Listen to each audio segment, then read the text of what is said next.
There is a type of person the world is full of. Someone who has everything it takes and still goes nowhere. Marcus was that person. He was not stupid. He was not weak. But by the time he was 30, he had failed at 3 jobs, dropped out of college twice, and watched 2 relationships fall apart. Every morning, he woke up with good intentions. Every night, he went to sleep with excuses. His apartment looked like his life. Clothes on the floor, dishes in the sink, papers everywhere. A chair that had not been sat on in months because it was buried under things he meant to deal with someday. Someday. That word had stolen years from him. One afternoon, his uncle came to visit. An old man. Quiet.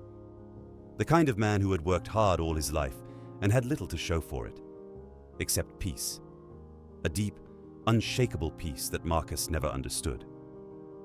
The old man walked in. He looked around slowly.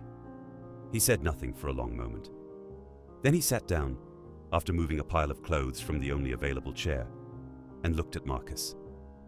"When did you last clean this place?" Marcus laughed. "That's your advice? Clean my room? I have real problems." The old man nodded slowly. "I know. That is why I'm asking." Marcus felt a flash of anger. He had expected wisdom, something profound, a secret that successful people knew and kept hidden from everyone else. Not this, not a question about his flaw. The old man stood up to leave. At the door, he turned and said only this: "You cannot think clearly in chaos, and you cannot build a life you cannot even see." He left. Marcus stood there, alone, irritated.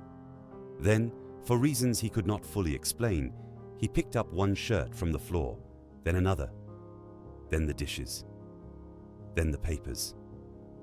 It took him 4 hours. His back hurt. He found things he had forgotten. A book he meant to read, a number he meant to call, a letter he had never opened. That night, he sat in a clean room for the first time in years.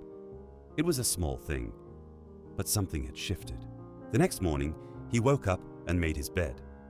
Not because someone told him to, but because the room was clean and a messy bed looked wrong now. Then he opened the letter he had found. It was from an old employer, a job offer, sent 8 months ago. He called anyway, apologized for the delay. The position was filled, but they remembered him. They had another opening, smaller but real. He took it. 3 months later, he enrolled in a night class. Not because his life had magically changed, but because a clean room had become a clear mind. And a clear mind had started asking better questions. What do I actually want? What small thing can I do today? What have I been avoiding? 1 year later, Marcus sat in that same apartment. Different now. Ordered. Simple. Calm. A friend visited and asked how everything had changed so fast. Marcus smiled. "It didn't change fast," he said. "It changed small." He paused and looked around the room. "I couldn't fix my life. It was too big, too broken, too heavy. So I fixed what I could see. And somehow, the rest started to follow." If this story reached you, share it with someone who needs to hear it.